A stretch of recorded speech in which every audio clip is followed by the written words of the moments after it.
Well, Israel says it's preparing a full-scale land, air and sea invasion of Gaza, the next stage of its military offensive against Hamas. It's unclear, though, when that will happen. Israel has killed at least 2,329 Palestinians in its bombing campaign on Gaza since last Saturday. 724 of them were children, and the death toll keeps rising. 1,300 Israelis have been killed in Hamas's military operation, including some 286 soldiers. The combined death toll makes this conflict the deadliest on both sides of all 5 Gaza conflicts. Meanwhile, hundreds of thousands of Palestinians are making their way south, a dangerous journey through a war zone. Israel has ordered more than 1.1 million Palestinians to leave their destroyed neighborhoods in the north. Water and electricity have now run out for 2.3 million people after Israel imposed its total siege. Aid workers say hospitals will run out of fuel within 2 days, with devastating consequences for thousands of patients. Hospitals and clinics are overwhelmed. The health ministry says 70% of the population in northern Gaza has no access to medical treatment since the UN Palestinian Refugee Agency evacuated its centers.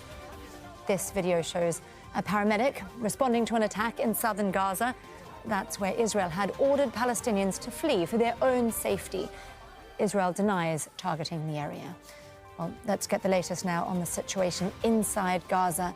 Jamila Abu Zanouna joins us now on the phone from Khan Yunis in the southern Gaza Strip. Jamila, I understand you live in Gaza City, but you've had to flee with your own family and with so many others. I'm glad that you're safe. I understand you're now in a shelter in the south. Can you talk us through what conditions are like? Yes, today is the 3rd day of staying at a UN shelter in the south of Gaza in Khan Yunis. Where now about 20,000 people are staying here, and even more are coming, or still coming. It's really, it's after we have been forced to flee and evacuate our houses, our homes in Gaza, and we went south, not knowing what's going to happen later. But as you said earlier, it's happening. They're launching a land attack. This is the next phase. It's another 1948 diaspora. So it's happening again. The world is seeing this, but still nothing is changing. Jamila, in my situation... Sorry, I was just wanting to ask, you said 20,000 people are sheltering there with you. I mean, that's a huge number. Can you talk us through what you're seeing there around you? It's devastating to try to describe, actually.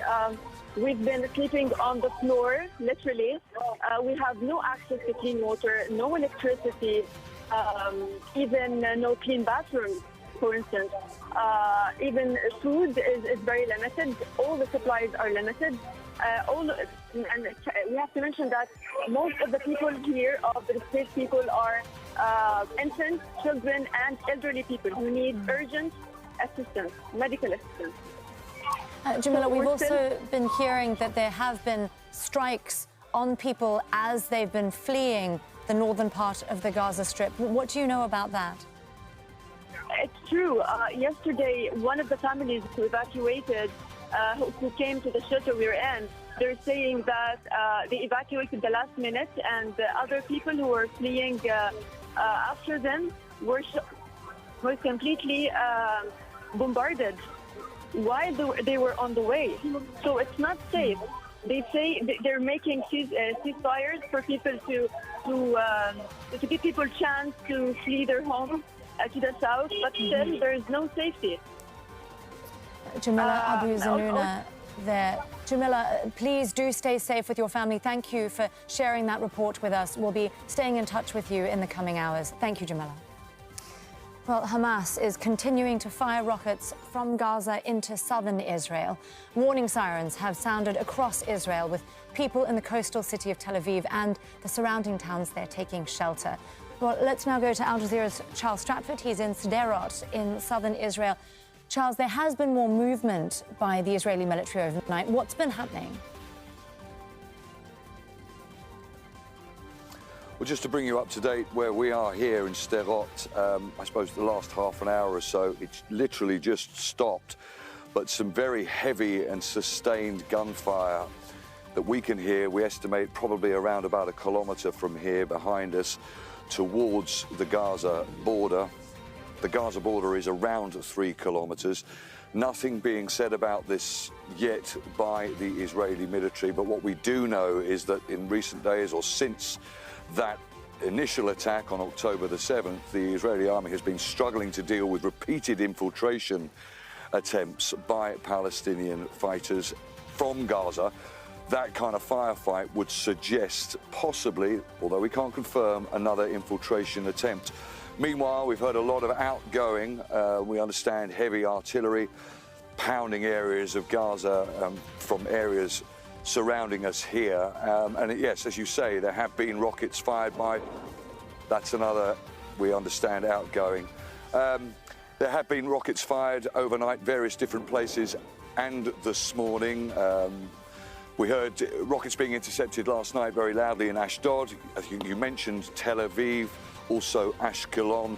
So yeah, the situation remains, obviously, as you can imagine, very unstable here. But it's small arms and heavy gunfire, heavy machine gun fire like that, so close to the border that, as I say, would suggest possible new infiltration attempts. But we'll be able to confirm that later. Charles, we're hearing also about evacuations taking place around where you are. What more can you tell us? And also about the military build-up that we've been seeing towards the border. That's right. The town of Sderot, the mayor here has repeatedly called for an evacuation. I think for all intents and purposes, he might actually get what he wants today. Around 25 to 30% of the population of Sderot are still here. That's around 7,000 people. I mean, the streets are pretty empty. Those 7,000, if indeed those statistics that we're understanding have been supplied to us by the local authorities are true, then, as you can imagine, most people are staying in their homes. There are buses apparently being laid on, collection points in this town. We haven't seen any of those buses yet, but we have spoken to people here. The few civilians that we've seen on the streets, and some of them are saying, some of them are looking for these buses and saying now is the time to get out, and others are refusing to go. We literally a few minutes ago spoke to a man who passed us on his bicycle and said that he didn't want to go, but he would possibly be forced to leave, not by the military, but because there was not much food left. All the shops, as you can imagine, are closed.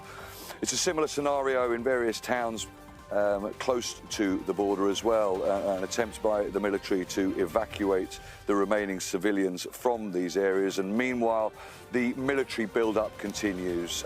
Hundreds, possibly thousands of tanks, APC, heavy military equipment that is now moving into positions. We understand possibly forward or more forward operational positions. Some of the areas that we've seen equipment gathering in the last few days is now empty, and they have gone, we understand, into a closed military zone. So all indications are that, yes, after last night's announcement by the military that it was planning such a big offensive into Gaza, it wouldn't be inconceivable if that offensive could start in the hours, certainly the days ahead. Make sure to subscribe to a channel to the latest news from RDZ World News.